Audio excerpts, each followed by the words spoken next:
This is the day of the Blubber Flush, available in Screaming Blue City Murder collection of short stories. I see them, the hideous growths, hopelessly trundling along with their sweat-rashed thighs, eyes closed tightly by cheeks inflated with pudding, brows so utterly brushed with grease that the fetid flies of summer fall away from them, having gorged on the copious slime. This is evolution. This is evolution. This is the evolution of a subhuman race, a gross parade of the disfigured, of figures more caricature than human. Stop, if you will, lay down your lattes and look outward. In the neon Christs of commerce, in the lurid fast food eateries, in the arcades boggle-eyed with gorging, in the streets that groan with heels, look out from your decks of envious porticos and see the new human class, the dry whales. Reduced in height and exploded with girth, mentally inadequate and physically repellent, caused by and cause of the broken riverbank of sickness, of disgusting overeating and terrible lives. Look at them, chuds one and all, as they snore, retch, snarl and snort their way from one burger meal to the next, their flesh flushed with purple grubs of broken blood vessels. Look upon them, the underclass, the damned bastard slug slithering soullessly into the siren song of summer. That was from an extract of a report on public health by the late Dr. Ernest Wells. Jesus Christ, Williams. Is this what he wrote before? Yes, Prime Minister. It's what he wrote before the burger bar incident. Good Lord. The Right Honourable Donald Cerberus Warner MP, or PM, turned away from his aide and looked through the floral windows of his office.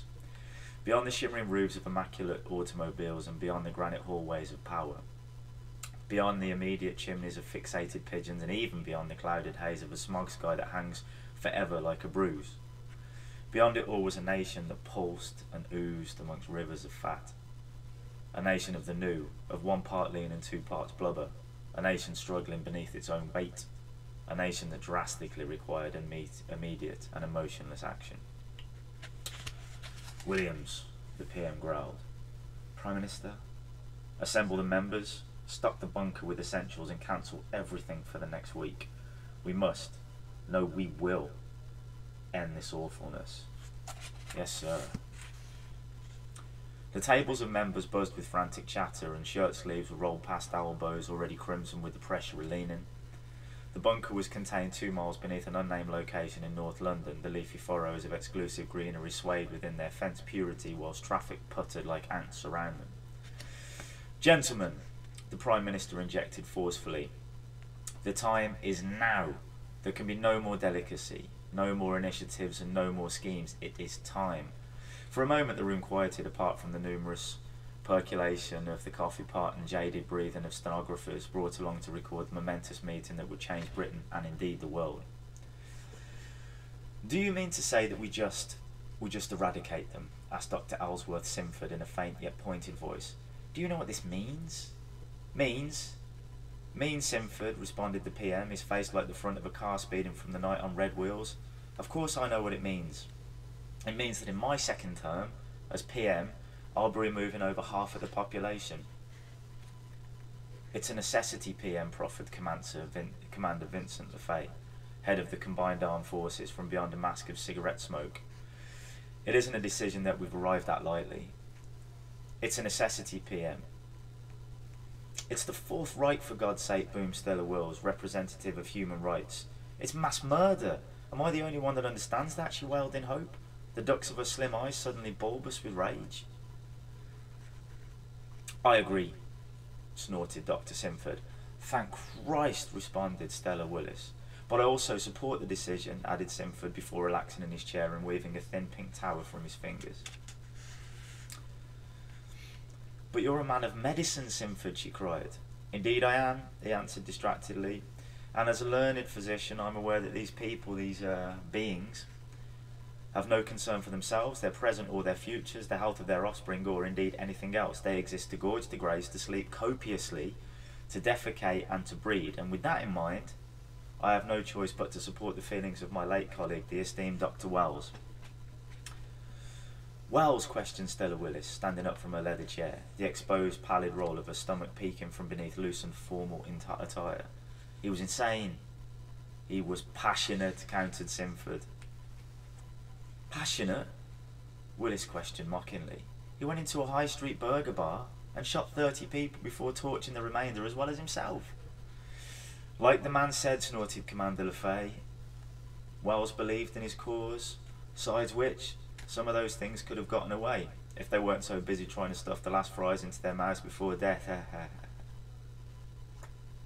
They laboured in the fallen hours of day. They crushed paper, spilt brandy, spat insults and screwed their faces. They sank into the foam of their seats, rose with percolation, staggered to bathrooms, alkaline and iridescent, emptying their dehydrated bladders as they slunk back into the nicotine plateau in order to continue discussion. They nibbled at the crusts of wilted sandwiches, the roquefort spilling in solid rain. They awaited the vegetables prepared by chefs trusted with secrets, and they sipped at the coffee made from beans plucked by the sallow eyes of South America. They swore, they swayed, they swept, and they sulked, and eventually they sat in silence as the PM's aide read through the declaration. And so it be decided, Williams began, pulling his necktie taut and enacting his most formal character he could muster. On this day, in the year of our Lord 2016, we, the collective forces of the UK, hereby declare that those of the Isles who have been identified as medically obese will have a period of 30 days to recede to acceptable weight. After this time has elapsed, anyone found to still be in the obese demographic will be exterminated immediately. The group sat in mixed swamp of resolution and discontent. Williams, the PM whispered over a low-fat cappuccino, summon the leaders. And so it was, as the grainy video screens eventually grew into the faces of the presidents and prime ministers of every power-hung nation on the globe, that David Cerberus Warner, Prime Minister, explained his group's plans for the Blubber Flush. Of course, some of the leaders of men greeted the decision with disbelief. This is brutal, spat the rotund leader of France, grains of goose fat glistening on his vibrating lips. Don't worry, Jacques, the PM said calmly. There will be additional dispensation for you and some of the other fellows should you choose to support the cleansing. I understand that leaders like you, Italy and of course the old chocolate gobblers, may need time. That's a given. We'll pilot it, you come on board if and when you wish. The thing is, this problem is an issue for more than any other apart from our jowly friends in the States. Now, hey there, piped the President of the USA, suddenly looking up from the back of his mistress's head, which, foolishly, he believed was being obscured for the screen. Damn limeys with your Nazisms. We got ways of handling our own affairs, you hear? Of course, Royce, I understand. We understand. Like I said, I don't care if you get involved or not, as long as you just leave us to it. Is that understood? Hell yes, President Royce declared. We got our own damn shit to run over here. Okay, baby, put your mouth back on this. This ain't high school. Agreed, the PM asked the fading screens of the leaders. Agreed, they all muttered in dialects of varying familiarity. The message was passed fast via the PM's address to the nation. It was broadcast at midday 1 week after the decision was made.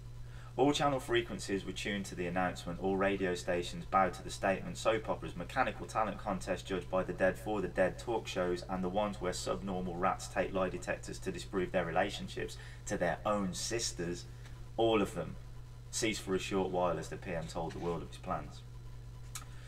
The message was reinforced via letters, text messages, emails and a glim tide of vehicles. Back and dense, patrolling the streets with the recorded message playing on a loop via loudspeakers crackling with disdain. 30 days to lose the weight. 30 days until the fat are flushed. The vehicles patrolled the streets each day, counting down as they went. 29 days to lose the weight. 28 days to lose the weight. The government even deployed airships to carry the message slowly across the lower heavens, the fitting shape of a blimp, fading in and out of view like a blot on the sky. The panic was palpable, juddering jowls and the wobble of scowling faces were everywhere. Those of ill-fitting leggings, of trousers isosceles and awful, of shins like ripples in ponds. They wept and chomped and chattered. Those of sausage-fingered foulness, of broken veins in bulbous bellies, of breasts absorbed amidst the gristle. They wept and chomped and chattered. Those of junk food eateries of 20,000 calories, of maladies caused by gluttony, they wept and chomped and chattered. The cities became sweat-sodden silos of treadmills, of exercise bikes and aerobics. The parks went from being serene spots amongst the girders to awful, obscenely throbbing pools of blubber. The very trees themselves were squeezed from their roots by waves of bloated bodies panting painfully in brand new tracksuits. Heart attacks soared, and as a subsection of the new rule, those that were obese and collapsed under the weight of their exercise were not to receive medical aid. For why should they? Dr. Simford stated clearly. If they give out on the treadmill, they'll claim they're too ill to meet the deadline. Let them die if they can't make it. Let them die. The health food stores and greengrocers, the markets and the farms, the trade soared like puke from a bulimic gymnast. The overweight flocked to their doors on their knees, gasping, gasping, gasping for their whole wheat, pears and powders. The owners of stores, marginalised for so long, ignored by all but a few, stood back amongst the fervour, their fine figures already legally just. Pints of lager for peppermint tea, hamburgers for falafel, the sweeping change was evident as the days ran away like joggers over sunrise. Of course, there was a large percentage of the large that opted to remain large, who, for bedazzling reasons of gruesome incoherence, simply continued in their trenches.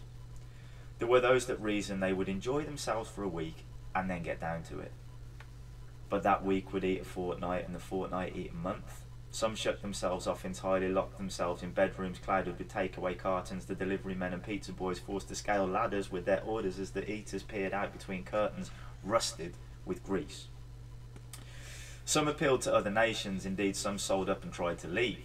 Some made it through the first week until the blockades began to squeeze. The leaders soon agreed that other nations should not bear the weight of the problem, the girth of the gripe and the heat of the hug. The PM warned the Isles after the first week that there will be no escape from your shapes, no hiding from the truth of it. You will lose weight or you will be destroyed. Those that could afford it went for the surgery, the liposuction. Harley Street was like a sea of sobbing, misshapen people. Those who couldn't afford it went for the cure down the back street. Unscrupulous moneymakers with an idea for the cure advertised that discounts suck. In the windows of dusty burger bars and on the boards of closing chicken joints. Hundreds of the obese took that road before the bodies started washing up in rivers and canals and on coasts and shores. The bodies, bruised and even more bloated from the rot than they were before the treatment. The treatment, well, it varied from region to region, town to town, but its basic system was clear. Incisions made with Stanley knives. High-powered Dyson vacuums modified with cocktail straw lips, sterilised with vodka and plunged into the meat. The crude system had a basis, but it had victims by the ton. Then finally the day arrived. 30 days had come and gone, and now the Blubber Flush. They were picked, weighed, and then waited. They waited there with fingers crossed and eyes squeezed tight. There were many that had just lost the pounds, but there were many that had not. Those that had fled to the rural dark were rounded up with ease. Their chubby pleas and pity screams were gagged and slapped and ready. There were those that tried petitions, tried to force their hands away, but they were beaten, flogged and fallen, rolled and tethered, linked like sausage. The weighing stations groaned beneath the lines of those that waddled. The operators looked on with dispassion. Their own sharp cheekbones moved only when categorising them as safe or set for the flush. The machines were constructed on the coasts. They stood like giant cannons aimed like fingers at the sun, and the obese were bought like cattle, women, men and younglings, stripped and stamped and sent across. They stood them on the belt lines, electric prods to keep them on their way. The machines roared and wrangled, rumbled and raged amongst the weeping, and the fat were conveyed into rooms like arenas made of steel. Once inside they huddled, rippling rolls of one another. They waited for the moment when at last they would be thin, and it came in slow compression like the fist that kills the fly. The walls, the ceiling, the floors, they came in, came down, came up. Gigantic pistons like pillars pumped and pressed and powered on. The obese were bust and broken, smashed and squashed and sent to paste. Their bodies were sucked and spluttered, chewed and flumed, and sieved and set, and then the giant tubes were readied. The bloody cargo set to fly. The cannons loomed like those fingers at the sun. The mulch, the muck, the mess was fused and fired out to sea. Arcs of crimson splatter rain like rubies on the waves, miles out, miles out, so many miles out. It flew in arcs of processed people, so many miles out it flew. Those that ran were caught, those that hid were found, those that begged were beaten. In less than 72 hours, the population had been thinned by a third. In less than a week, all but the stealthiest of broadbellies were processed by machines. It had been done. The Blubber Flush completed as agreed 5 weeks before. Donald Cerberus Warner, Prime Minister, waved away the screeching criticism with his positives of more housing for those that need it, greater economic strength, and in the future less pressure on the NHS. He pointed out to school places, to public transport, to the eradication of hunger for the poor. He spoke of the torrid businesses of junk food eateries, of how they were finished, of change for the better. He stood on podiums in bustling squares of assembly and he yelled, "Emaciation, emaciation, emaciation." As supporters leaped on lithe limbs, he yelled, "Emancipation from physical perversity," and they whooped and they wept and they whistled. Later, much later, in a building safe and guarded, in a street of quiet windows, of gates of lights that welcome, on a Downing Street of grey stones, of silence, rooftops and roses. "Williams," whispered Donald Cerberus Warner, Prime Minister, sitting next to the crackling fire in his library. "Prime Minister," his aide replied, tasting the cognac that moment longer, as you do when you're pleased and thoughtful. "Williams, how do you feel about the cripples?" Thanks. Like I say, this is from Screaming Blue City Murder, a collection of short stories published by KGHH and available now from Amazon and any other, or any actual discerning outlets, I hope, probably. We'll see, but I don't know what it's going for at the moment. It's been out a while now, but I think it might be about 5 or something. So if you like the story, I'll be reading plenty more over the next few weeks. Thanks a lot.